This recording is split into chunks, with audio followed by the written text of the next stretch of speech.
আসসালামু আলাইকুম প্রিয় দর্শক, যে যেখান থেকেই দেখছেন সব থেকে আমি মাহফুজা আফরোজ সবাইকে আমন্ত্রণ জানাচ্ছি। আজ হাজির হয়েছি চটপট একটা রেসিপি নিয়ে, আর সেটা হলো গরুর মাংস দিয়ে বুটের ডাল। সকাল কিংবা সন্ধ্যায় লুচি অথবা পরোটার সঙ্গে এই বুটের ডালটা খেতে কিন্তু দুর্দান্ত লাগে, আর রান্না করতে সময়ও লাগে খুবই কম। আশা করছি আজকের রেসিপি আপনাদের অনেক ভালো লাগবে। চলে যাচ্ছি পুরো রেসিপিতে। প্রথমে আমি চুলায় একটা প্যান বসিয়ে 1/3 কাপ সয়াবিন তেল দিয়ে দিলাম, আর দিয়ে দিচ্ছি এখানে 2টা তেজপাতা টুকরো করে, 5-6টা এলাচ, 4-5টা দারুচিনির টুকরো, আর 4-5টা লং। আর এই মশলাগুলো প্রথমে বাগারে দিলে অ্যারোমাটা খুব ভালো ছড়ায়।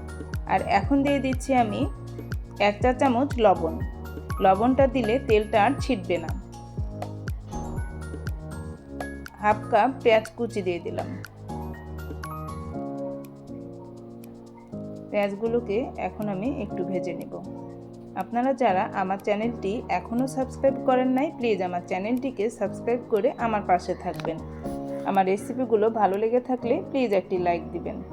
হাফ চা চামচ দিয়ে দিলাম হলুদের গুঁড়ো, আর 1 টেবিল চামচ দিয়ে দিচ্ছি আমি মরিচের গুঁড়ো। ধনিয়ার গুঁড়ো দিয়ে দিব 1 টেবিল চামচ।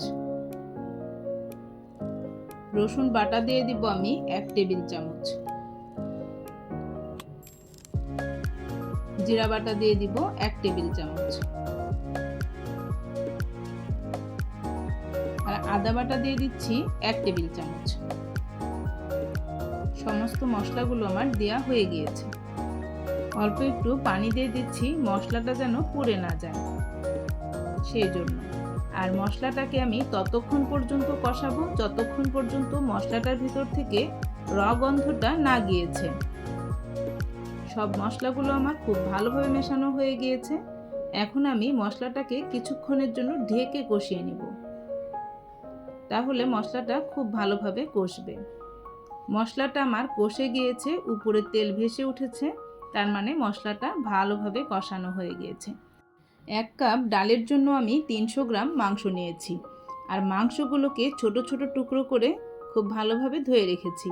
আর এখানে মাংসের সঙ্গে কিছু কলিজাও আছে, তেলও আছে। বুটের ডালের সঙ্গে তেল, কলিজা সব কিছু মিলিয়ে দিলেই বেশি ভালো লাগে। মাংসগুলো এখন আমি খুব ভালোভাবে কষিয়ে নেব। মাংসগুলোর মধ্যে 2টা পেঁয়াজ কিউব করে দিয়ে দিচ্ছি। পেঁয়াজগুলো দেওয়া হয়ে গিয়েছে, এখন আমি একটু মিশিয়ে ঢেকে কিছুক্ষণ কষিয়ে নেব।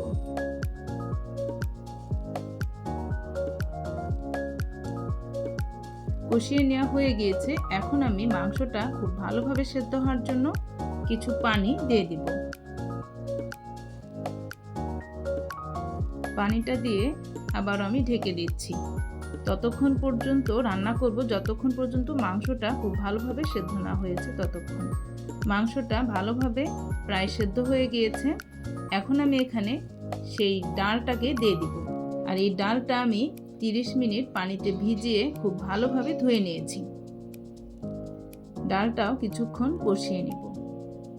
ডালটা খুব ভালোভাবে কষিয়ে নিতে হবে যতক্ষণ পর্যন্ত ডালের ভিতর থেকে কাঁচা গন্ধটা না গিয়েছে। ঢেকে আমি খুব ভালোভাবে কষিয়ে নেব। ডালটা আমার খুব ভালোভাবে কষানো হয়ে গিয়েছে, আর ডালের ভিতরে যা পানি ছিল সেটাও শুকিয়ে গিয়েছে। ডালটা সেদ্ধ হওয়ার জন্য এখন আমি গরম পানি দিয়ে দিচ্ছি। সেদ্ধও হবে আর ডালে কিছুটা ঝোলও থাকবে। ঝোলটা আপনাদের পছন্দ মতো দিয়ে দিবেন। ডালটা সেদ্ধ হওয়া পর্যন্ত রান্না করে নেব। আপনারা যারা আমার চ্যানেলটি ফেসবুক পেজ থেকে দেখেন, ফেসবুক পেজটিতে লাইক দিয়ে ফলো দিয়ে দিবেন। আর আমার রেসিপিগুলো ভালো লেগে থাকলে ফ্রেন্ড এবং ফ্যামিলির সঙ্গে শেয়ার করবেন।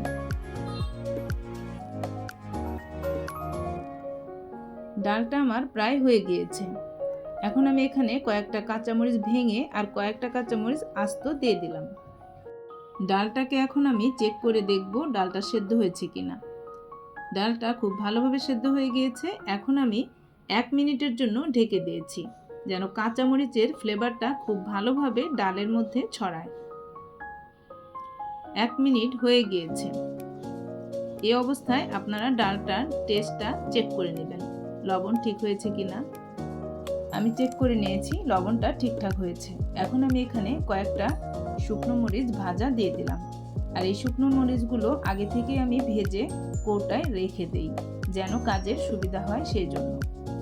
ডালটা দেখতে যেমন আকর্ষণীয় হয়েছে, খেতেও কিন্তু অসম্ভব মজা হয়েছে। এখন শুধু পরিবেশন করে খাওয়ার পালা। আমার বাচ্চারা লুচির সঙ্গে এই ডালটা খেতে খুব পছন্দ করে, আর সেই জন্যই আজকে আমি লুচির সঙ্গে এই ডালটা পরিবেশন করেছি।